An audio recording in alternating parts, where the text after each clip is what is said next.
Hello future aspirants, future IAS IPS officers. तो आज हम बात करते हैं नेक्स्ट क्वेश्चन पर, जो कि है एआई से रिलेटेड। जैसा कि अभी आप कहीं ना कहीं एजुकेशन हो, हमारी हेल्थ हो, हमारा सर्विस सेक्टर हो, कहीं ना कहीं सब कुछ जो है डायरेक्टली इनडायरेक्टली एआई पे डिपेंड हो चुका है। तो हमारा टॉपिक यही है कि कृत्रिम बुद्धिमत्ता अब कोई भी चीज़ अगर इतने वास्ट एरिया में इफ़ेक्ट डाल रही है तो उससे रिलेटेड इंडियन पॉलिसीज़ तो ऑफ कोर्स बनेंगी, क्योंकि ज़रूरी भी है कंट्रोल करना, किसी चीज़ का मिसयूज़ ना हो सके। तो हमारा क्वेश्चन है, कृत्रिम बुद्धि के संदर्भ में भारत में राष्ट्रीय नीति क्या है? विस्तार पूर्वक समझाइए।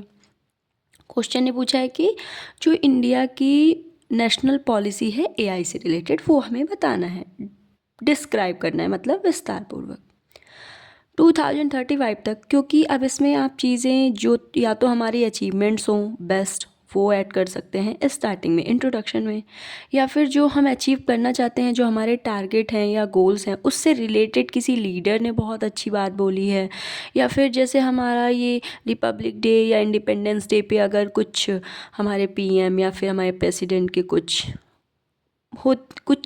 एग्जाम्पल्स होते हैं, हम वो भी ऐड कर सकते हैं। तो ऐसे हमारा इंट्रोडक्शन होगा। तो हमारा है कि 2035 तक भारत को समावेशी एआई परिनियोजन में वैश्विक नेता के रूप में स्थापित करने का लक्ष्य है। भारत सरकार ने AI, IoT, big data, cyber security, machine learning, robotics को बढ़ावा देने हेतु डिजिटल इंडिया पर फोकस किया है। अब जो हमारी नेशनल पॉलिसी है उसने किन क्षेत्रों पर इसका इफ़ेक्ट मोस्टली प्लान किया है कि पढ़ना चाहिए? हमारी हेल्थ केयर सर्विस पे, शिक्षा, कृषि, स्मार्ट शहर, स्मार्ट मोबिलिटी। कौन कौन से 5 प्रमुख स्तंभ हैं, मतलब पिलर्स हैं? राष्ट्रीय कृषि कृत्रिम बुद्धि इकोसिस्टम निर्माण, सामाजिक समावेशन के लिए कृत्रिम बुद्धि अपनाना, सार्वजनिक सेवाओं के लिए एआई लागू करना, कृत्रिम बुद्धि माध्यम आर्थिक विकास, मजबूत डेटा प्रणाली का निर्माण। आई होप कि क्लियर है। फिर कुछ इम्पॉर्टेंट पोर्टल्स हैं कि कैसे कैसे उसने वर्किंग किया है, तो मैंने ये बताया है। बाकी आप वर्ड लिमिट का प्रॉपर ध्यान रखेंगे आंसर राइटिंग टाइम, क्योंकि वर्ड लिमिट बहुत इंपॉर्टेंट है। माइनस मार्किंग इसकी भी होती है, या फिर जो इसके बाहर में आप कोई चीज़ लिखते हैं इसकी भी माइनस मार्किंग होती है। इन सब चीज़ों का ध्यान रखना है।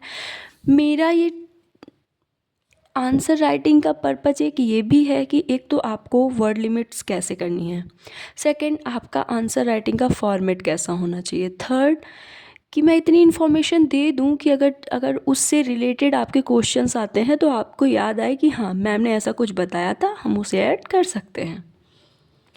तो ये कुछ पोर्टल्स हैं, आप देख सकते हैं। MCA 3.0 पोर्टल कॉरपोरेट मामले के मंत्रालय ने लॉन्च किया, कंपनियों के लिए नियामक फाइलिंग को आसान बनाने के लिए, डेटा एनालिटिक्स एआई का लाभ उठाने के लिए। एआई पोर्टल 2020 में मेटी और नैस्कॉम द्वारा संयुक्त रूप से विकसित एआई पोर्टल लॉन्च किया। यह भारत में एआई संबंधित विकास और पहल के लिए वन स्टॉप शॉप के रूप में कार्य करेगा। थर्ड है राष्ट्रीय अनुसंधान फाउंडेशन नई राष्ट्रीय शिक्षा नीति के तहत 2020 में इसका स्वागत निकाय किया गया। स्वायत्त निकाय मतलब ऑटोनॉमस, जो खुद से वर्किंग होता है। अतः भारत नेशनल कृत्रिम बुद्धि रणनीति का उद्देश्य आर्थिक विकास, सामाजिक कल्याण, सार्वजनिक सेवा वितरण को चलाने हेतु एआई का लाभ उठाना है। तो अब जब चीज़ें चल ही रही हैं तो हम उसका फ़ायदा क्यों ना उठाएं, और ऐसे हमारा जो है वो डेवलपमेंट जो है और फास्ट होगा, हमारी एफिशिएंसी बढ़ेगी। अब हम देखते हैं नेक्स्ट क्वेश्चन। हमारा जो नेक्स्ट क्वेश्चन है वो है आतंकवाद, है ना, टेररिज्म और भ्रष्टाचार, करप्शन किसी देश की आंतरिक सुरक्षा को बाधित करते हैं, समीक्षा कीजिए। ओके, फर्स्टली मैं आपको बताती हूँ, आपके घर से चीज़ें स्टार्ट करते हैं। अगर आपके घर में 5 जो है मेंबर्स हैं, अगर वो हम अपने घर की यूनिटों को ना बनाते हुए अदर पर्सन के इफ़ेक्ट में आके कुछ ऐसे स्टेप्स लेते हैं जो हमारी फैमिली के लिए अच्छे नहीं हैं, तो वो हमारी क्या है, हमारी फैमिली की जो है विकास में, जो है डेवलपमेंट में, जो है वो एक बर्डन, मतलब ऐसे एक डिस्ट्रैक्शन बनेंगे, फॉल्ट बनेंगे। भ्रष्टाचार, अगर हम जो इकोनॉमी से अगर ऐड करें, हम एक पॉलिसीज़ बनाते हैं, हम एक प्लानिंग करते हैं कि इतना पैसा हमारा घर के खर्च में यूज़ होगा। अगर उसमें भी लोग करप्शन करने लग जाएं तो वो कहीं ना कहीं हमारे घर की जो सिक्योरिटी है उसमें एक इफ़ेक्ट, निगेटिव इफ़ेक्ट डालेगी, है ना। तो इसी से रिलेटेड हम आपको इसे नेशन से रिलेटेड बताते हैं। तो ये यही कहना चाह रहा है कि जो ये स्टेटमेंट है क्या वो सही है, समीक्षा कीजिए। आंतरिक सुरक्षा देश के स्थायी और समावेशी विकास के लिए बहुत महत्वपूर्ण है, क्योंकि विकास का मुख्य आधार ही शांति तथा शासन में ईमानदारी है। यदि किसी देश में भ्रष्टाचार और आतंकवाद होने लगे तो सबसे पहले हमारी शांति बाधित होती है। अगर आपका माइंड ही अच्छे से वर्क ना कर रहा हो तो आप देखना आपकी पढ़ाई में भी मन नहीं लगेगा। अगर कंटिन्यू आपको कोई प्रॉब्लम क्रिएट कर रहा है तो भी मन नहीं लगेगा। तो ऐसा ही हमारे देश के साथ होता है। अगर देश में शांति और ईमानदारी ना हो शासन में, तो हमारा शासन किस लिए बनाया जाता है? कानून की व्यवस्था को टाइट रखने के लिए, सभी की हेल्प करने के लिए। लेकिन अगर वही करप्ट हो जाएंगे तो ना तो कानून व्यवस्था अच्छी चलेगी, ना लोग जो हमारे शासन की सुनने वाले हैं, तो गवर्नेंस भी ख़राब हो जाएगा।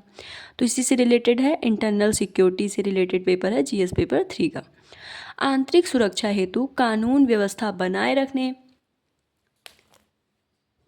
देश में आतंकवाद, भ्रष्टाचार, उग्रवाद, सांप्रदायिक तनाव आंतरिक सुरक्षा को बाधित करते हैं।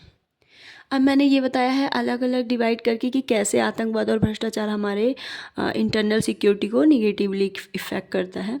भारत लंबे समय से आतंकवाद के प्रभाव में रहा है, जैसा कि आपने देखा है पाकिस्तान कितना परेशान करता है।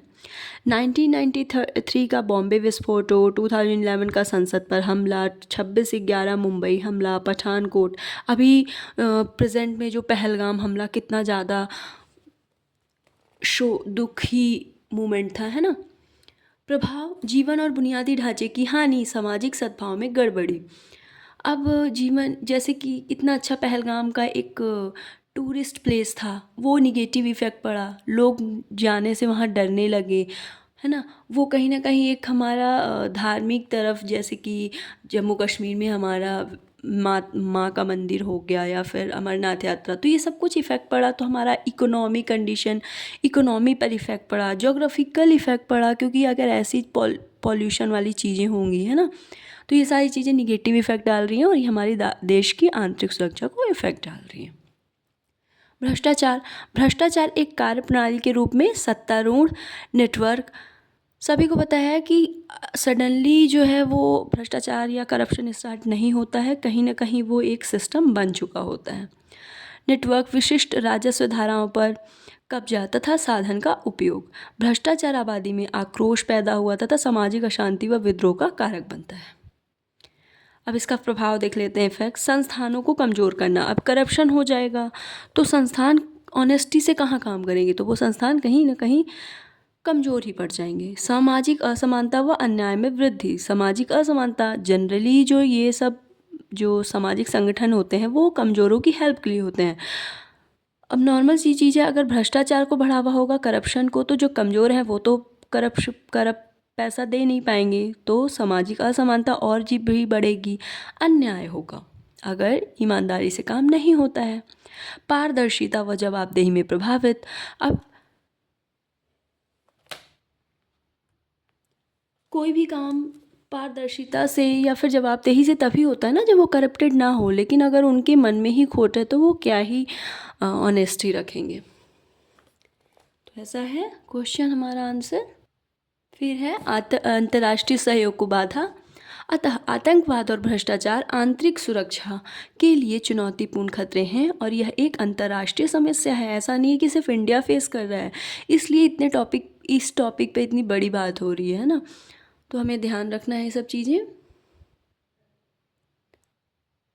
Okay for today, thank you so much. और हाँ, मैंने एक सेशन स्टार्ट करने का सोचा है ज्योग्राफी मैप से रिलेटेड, तो उसे आप कंटिन्यू करेंगे। जैसे कि कोई भी यूपीएससी एस्पिरेंट या सिविल सर्वेंट है तो वो एटलस ज़रूर यूज़ करता है। तो मैं उसकी ना फिज़िकल और जोग्राफिकल जितने भी फीचर्स होंगे, इम्पॉर्टेंस होंगे, कंट्रीज़ होंगी, जैसे एशिया, अफ्रीका, यूएसए, कौन कौन सी कंट्रीज़ हैं, इन टोटली बहुत डीप जो है वो उसके एनालिसिस करेंगे और उसका एक एक शॉर्ट छोटा छोटा क्लास करेंगे।